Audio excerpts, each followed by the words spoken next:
Welcome to The Brain Factor, hosted by myself, Joy Riddle, and Laura Hawley. We're a part of Meridian Behavioral Healthcare, where we believe that wellness is within everyone's reach. This podcast is a conversation about what research-based protective factors look like in real life. Our hope is that you'll walk away with something that you can use in your own life and have had some fun with us along the way. So let's get started. Welcome to this episode of The Brain Factor. Today we're going to start to unpack a very small part of a big conversation, and that's to talk about communication and the way that we communicate, specifically today with the people that we care about, right? And I wanted to talk about that because it also, not only is it a big topic all on its own, but it supports several different protective factors, right? It supports our connection with other people. It supports having healthy social relationships. There's like 3 or 4 of them that communication really can fall under. Having good, solid communication skills can help several different protective factors. So, and when we talk about communication, a lot of times we hear a lot about listening, right? I don't know if you've had that experience, like active listening and like all of that we hear about. But then I think that's where the conversation ends a lot. And then we don't, then what? So I've listened, now I need to respond. And I don't think no, I have to say something. Right? And we don't talk about any strategies about responding to somebody, because as much as we know we should be listening and nodding and, not making it about us and all of those things, then what? Do we just go like, good talk, yes, nice, and nice. leave, right? So I don't know. Do you have any specific struggles with responding? Are there any places where you're like, when situations look like this, I kind of am not sure where to go with it being productive? So in personal relationships. Yeah. Yes? So really about all day long I could tell stories about this because, because you're married. Because I'm married. And I think I've told you before just about the difference that my husband and I have in communication. But or even the way you see the world. Yes. Oh, can you tell the rug story? Yeah, I'm going to tell the rug story. I love the rug story. Yeah. So we, when we were first together, and I should say we've known each other since 6th grade. Okay, a lot of water under that bridge. A lot of water under that bridge, but we weren't together after high school for many, many years, and we reconnected, and then we were together. But when we first moved in together, we picked out this rug that we both loved. We're like, oh my goodness, this area rug, we've got to have this. So we looked at it, and we both loved it, and we're sitting there one day, and I'm like, I really love this rug. He's like, yeah, I do too. It's so whimsical. And I'm like, what are you talking about, whimsical? This is geometric. He's like, no, it's bubbles and pyramids. I'm like, those are triangles and circles. This is geometric. And I think in that moment, we both looked at each other and went, oh, wow. Oh, we're going to have to work at this. We're going to really, really have to work at this. And every day it proves true that we can say the same exact things to each other. Sure. Mean totally different things. So that's my personal struggle. I love that. I love that story. You've told me that story before, and I just think it's such a great snapshot of looking at the world, the same thing, totally different ways, right? Totally circles and I'm sure I believe you. I believe that was circles and triangles, but so I don't think we talk enough about the responding piece, right? So if you're having a conversation with somebody and you're listening about, how mystical the rug is, right? Like at what point do we respond with, no, that's triangles and circles, right? Oh. And without it being like, because we've talked about this topic before, and I know that one of the things we circle around is the difference between sort of managing people and being authentic, right, in our responses. Because you're not going to sit there and go, yeah, I see that. That's great, honey. No, it's not what you see, right? So we have to be authentic with people that we care about, but also respond in ways that enhances the relationship and helps keep that relationship healthy. So one of the things that I did some work on and some research on is the 4 different ways that we respond to people. And again, this is in our personal relationships. These are the relationships that we really care about preserving, and that we want to make an effort and kind of go the extra mile to make sure these relationships in our life, these key relationships, stay very healthy, right? So what you have is when you have 2 different people who see the world completely different, their likes and dislikes are going to be different. The things that bring them joy is going to be different. Yeah. So when you have somebody, a key person in your life that is sharing their joy with you, you may not see it the same way. So how do we respond when people are sharing their life with us, right? And the fact of the matter is we respond in 4 different ways. And the first is we respond in a way that's passively destructive, right? So I might live there. You might live there, right? That's when we make it about us, right? When we go, oh, yeah, that's super awesome. Oh, that totally reminds me.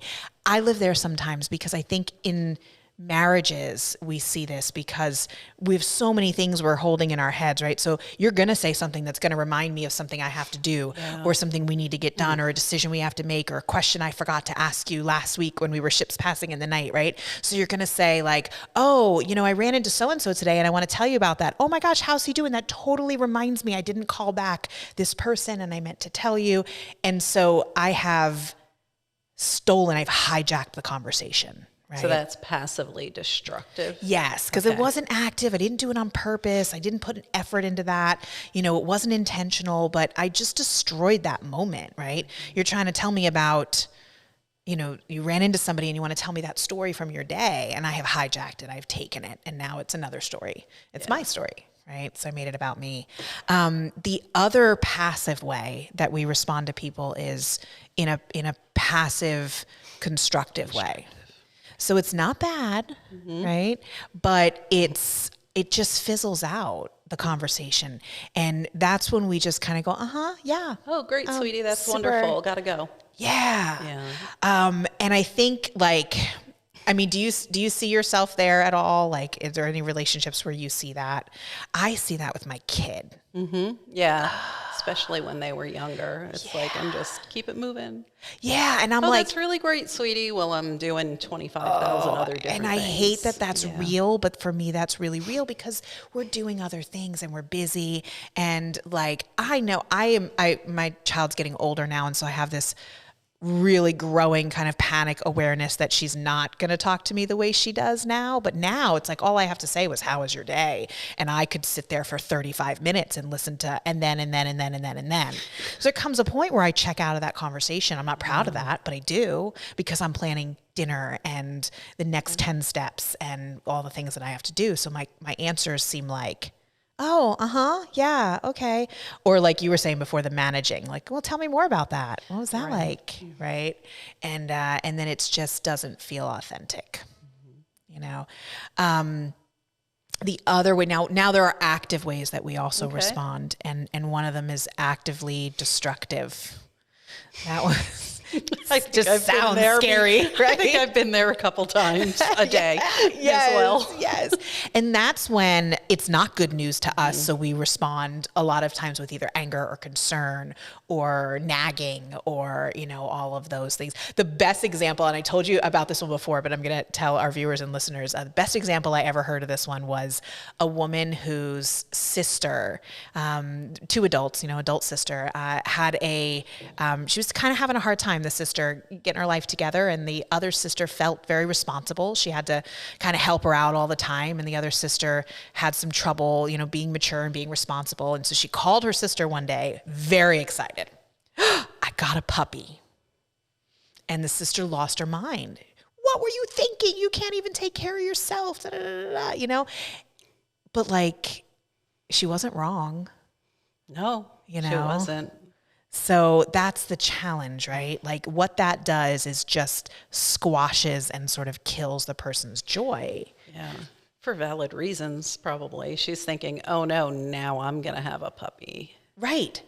So what do you do when your fears or your concerns or your anger is real? Like, what do you do?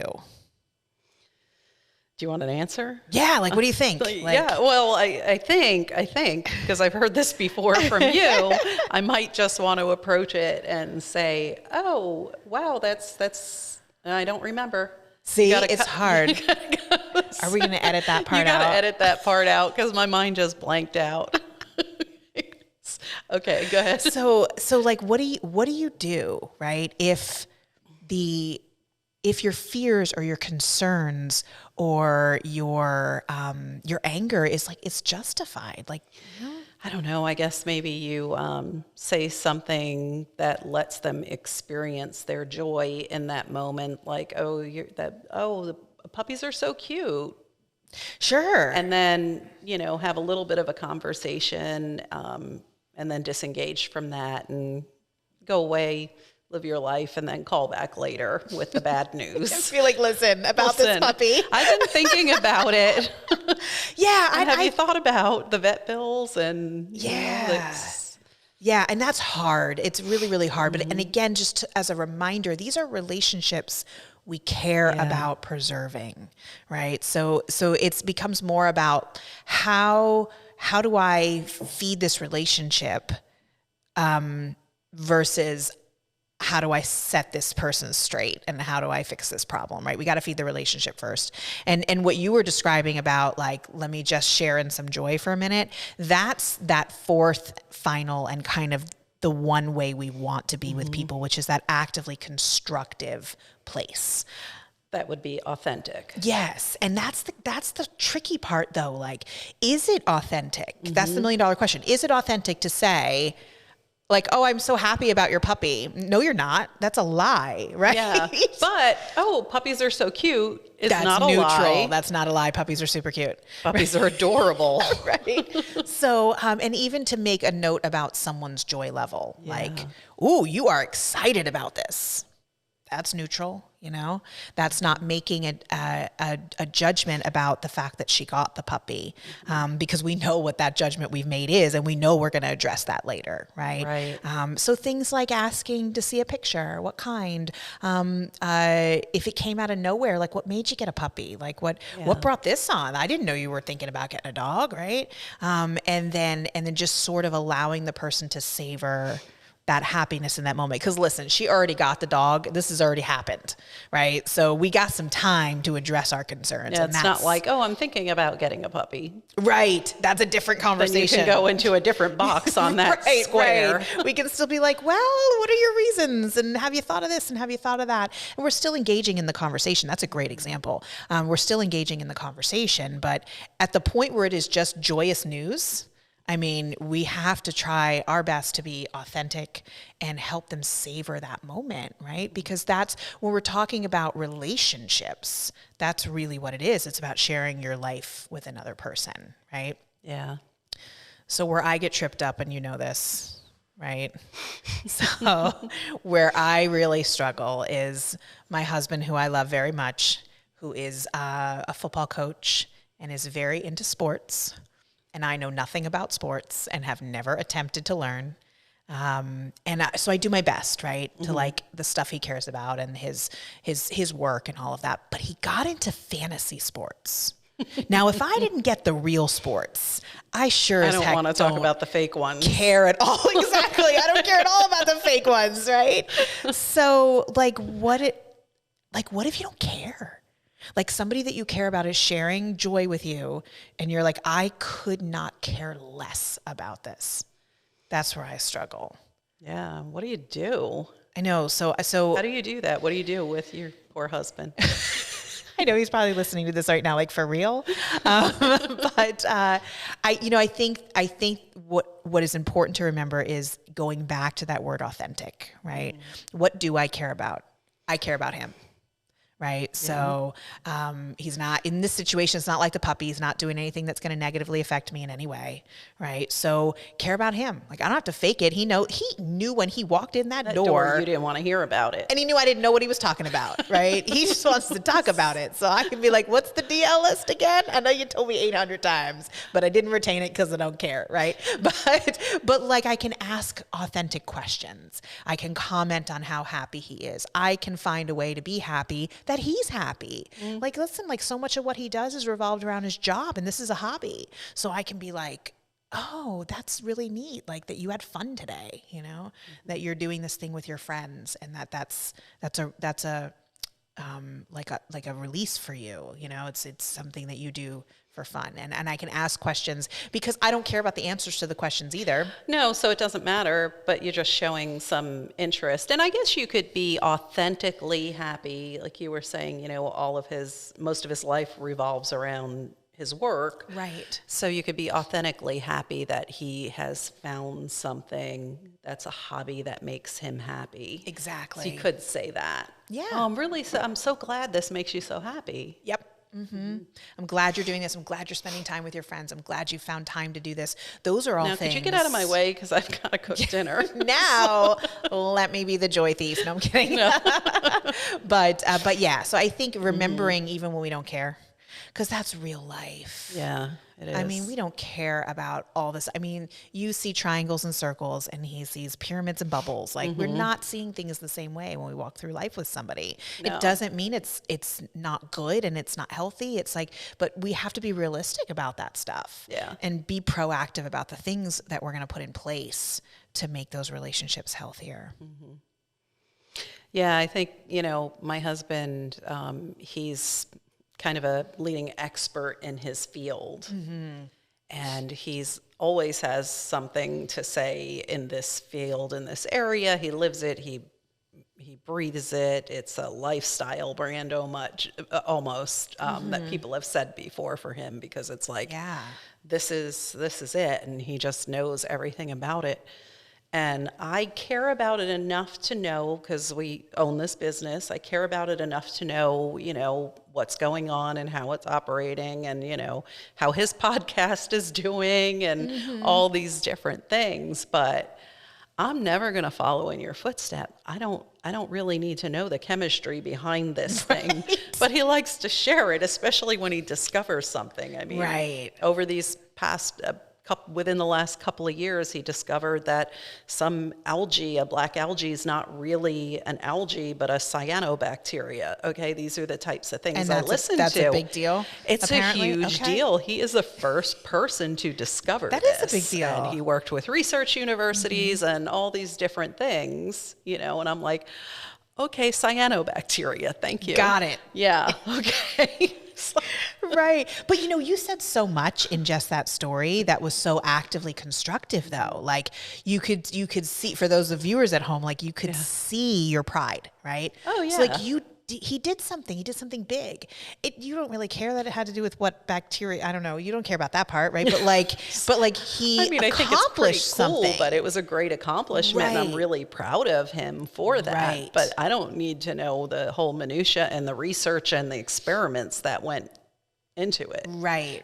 But you can share in the joy and in Yeah, the accomplishment absolutely. and be proud of that. And really what it boils down to, the reason that this enhances relationships so much is because of the negativity bias, right? And because we hold on to that. And it's not because there's anything negative in that for the person, but it's because we don't share our joy, that we don't hold on to our joy the same way that we hold on to the negative. So this is a way that we can help the people in our life savor those joyous moments, because they're savoring the bad ones, right? Yeah. They're staying up at night, replaying all the bad stuff. But in this moment, they're sharing something that's meaningful and happy. And so what we can do as somebody who loves them is help them hold on to that the same way they would hold on to something bad. Yeah. Just grab it just for a little bit longer, right? Makes them happier, makes them healthier, makes our relationship healthier. And it's not just with, we've given our examples of our husbands, but it's not just our partners and our spouses, it's our kids. It's our friends, it's our siblings. It's those key relationships in our life. But do you feel like, because I am really guilty of this, I tend to give my friends more attention in a conversation than anybody else. And it may just be because I spend so much less time with them. Sure. Than I do with, family or husband, or, so that when we're talking, we're here and we're talking and we're engaging, and you've got me 100% and I'm engaged. But when it's every single day, there's could also be a little bit of a difference. There is. And I think there's also like a subconscious, like your friends aren't legally required to be there. That's right. We might put a little more effort into keeping them around, right? We don't like to admit that, and we don't do that on purpose, and it's not conscious, right? But we do take people for granted when we know, like, you are stuck with me, bud, right? So like we take that for granted a little bit, you know? And we do kind of let it lax with the people that we know we can't fire, you know, like they're not going anywhere. Yeah. And that's a way of looking at it. I looked at it and actually articulated this before in the past. It's like, you're lucky you get to see the real me. Nobody else does. This is me and you get to see it. I'm not putting anything on for you because you're so close to me. My kids, my husband, you're so close to me. You just know the real thing. I don't feel like I have to put any type of show on or be pleasant when I can't be, or right. You know, and when I get to drop my guard. Yes, and I love you and you love me. So much validity in that, and especially there was one really important thing you said when I just can't be, right? Yeah. So this is what we're talking about is kind of the ideal, right? This is where we should operate, but it doesn't account for those other layers, right? Yeah. There are some times when you just can't give, and we are fortunate in some relationships where there is a give and take, right? But when you talk about the real me, the real you is also proud of him. The real you is also happy that he's happy. And so it's just kind of like, what version of the real you are you going to choose intentionally to share in that moment? Yeah. Right. Because I think some practice. Yeah. Because I think the worst thing that we can do is fake it or be unauthentic. People know if you're not sincere, you know, if you're just sort of managing people, they know that, particularly the people that we care about. Like you said, like, I'm not putting those pretenses on with you. I'm just being me. Right. But I think we can be the good me. And I think that's more helpful than anything else. You know, you said that, and it makes me think back to many years ago when my husband and I were first to get together. We were first living together, and this is even before the rug happened. But I happen to be a director. That's my person. I'm like this, that, da, da, da. I'm used to running and organizing everything. And we're in the kitchen one day, and I'm like, do this, do that, da, da, da. He's like, do I work for you? I'm like, yes, as a matter of fact. In this moment, or like in general? Like, you have to be more specific. Yeah. So we tend to just, like you said, let our guard down. It's not a bad thing. But when we let our guards down to the point where we are, you know, being passively destructive or actively destructive or even passively constructive, we're dismissing people, or we're just kind of continuously squashing their joy. And I think that's the key too. If this is like continuously, so this is one of the things that I sometimes teach in a live classroom, and there's worksheets and stuff that go with it. But one of the things I ask people to do is, before we even start talking, is have them write down their like 5 most key relationships in their life. And then after we've talked about all the ways we respond, I have them do a little chart and put each person's name in each box that they wrote down. And then next to the name, what percentage of the time are you responding to that person in this particular way? And then we look at the numbers and we go, wow, like this, like my kid, who I'm supposed to be the most important, I'm the center of their world, and they're supposed to be one of the most important people in my world. And 40% of the time, I'm dismissing everything they're bringing to me. That's a realization. Gave me some goosebumps here. And that's a realization to go, okay, I probably need to do a little bit better. Does it mean 100% of the time I'm going to be, you know, great at it? But no, you know, but we can intentionally do, like, say, okay, this, you know, I have the time right now. I don't have the other layers going on.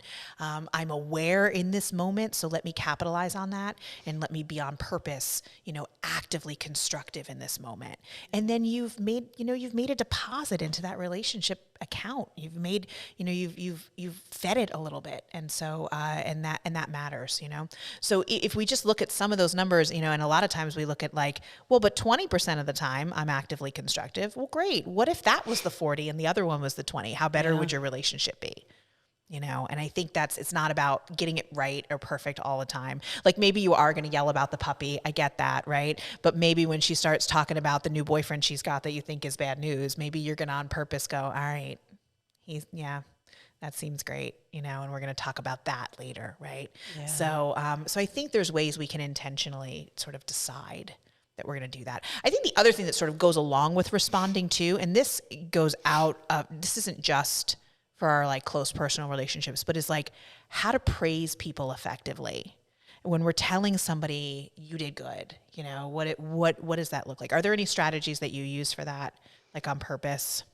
When I'm telling them that they did good, we're still talking about personal relationships. Either one. Like just how do we effectively praise I don't know that I somebody? have a strategy per se. I'm just really authentic about that when I'm proud of them. And I say, you know, I'm proud of you.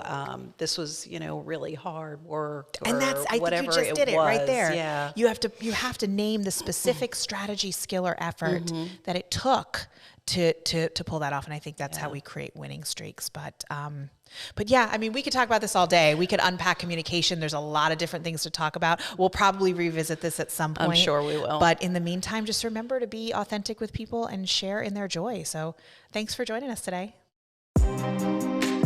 Thanks for listening to The Brain Factor. Joy and I are so thrilled to be having these needed conversations. We'd love to hear your feedback on this episode, so if you could drop a comment or leave a review with your thoughts or any requests that you may have, it would be appreciated. Don't forget to like, subscribe, and share with your friends.